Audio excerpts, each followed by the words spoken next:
Let's turn now to the January 6th committee hearing. It is clear after last night that this is the most complete investigation of Donald Trump we've ever seen. So now what? Last night, the January 6th Select Committee began to release its findings in prime time. The committee demonstrated it has the receipts, more than 1,000 interviews, 140,000 documents, and they say they're going to lay out a damning portrait of the former president's role in the attack on the Capitol, along with his efforts to overturn the will of the people by subverting the results of the free and fair 2020 election. January 6th was the culmination of an attempted coup, a brazen attempt, as one writer put it shortly after January 6th, to overthrow the government. On the morning of January 6th, President Donald Trump's intention was to remain President of the United States, despite the lawful outcome of the 2020 election and in violation of his constitutional obligation to relinquish power. Over multiple months, Donald Trump oversaw and coordinated a sophisticated 7-part plan to overturn the presidential election and prevent the transfer of presidential power. In our hearings, you will see evidence of each element of this plan. Throughout last night's opening statements, the committee used depositions from witnesses in Trump's inner circle to showcase, both in audio and visual, how the former president was repeatedly told that he'd lost, fair and square, actually that he was going to lose pre-election as well. And yet he continued to spread the false information, stirring up those diehard supporters. I was in the Oval Office, and at some point in the conversation, Matt Oskowski, who is the lead data person, was brought on.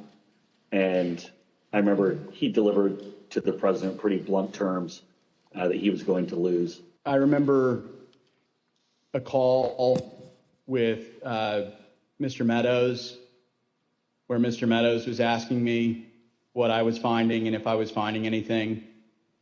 And I remember sharing with him that we weren't finding anything that would be sufficient to change the results in any of the key states. I saw absolutely zero basis for the allegations. I told them that it was crazy stuff, and they were wasting their time on that, and it was doing a grave disservice to the country. How did that affect your perspective about the election when Attorney General Barr made that statement? It affected my perspective. I respect Attorney General Barr, so I accepted what he was saying. Of course, some of those diehard supporters, fueled by former President Trump's words, ultimately led the attack on the Capitol. The committee says the president refused to call on the mob to leave and gave no order to defend the Capitol. The committee also released new video footage of the riot, and nearly a year and a half later, these images continue to be very hard to watch. 5 to 50 be advised, Capitol Police 1 advised they're trying to breach and get into the Capitol. The doors barricade. There's people flooded the hallways outside. We have no way out. Folks, as New York Times' White House correspondent Peter Baker put it this morning, in the entire 246-year history of the United States, there was surely never a more damning indictment presented against an American president. The case against Donald J. Trump described not just a rogue president, but a would-be autocrat willing to shred the Constitution to hang on to power at all costs.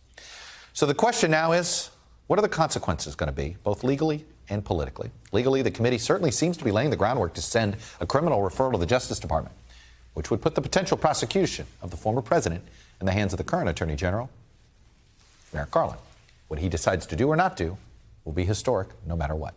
As for the political consequences, that's up to the public and the voters, and whether our democracy is healthy enough to hold to account a man who had fueled a coup attempt in an effort to cling to power or not. Thanks for watching our YouTube channel. Follow today's top stories and breaking news by downloading the NBC News app.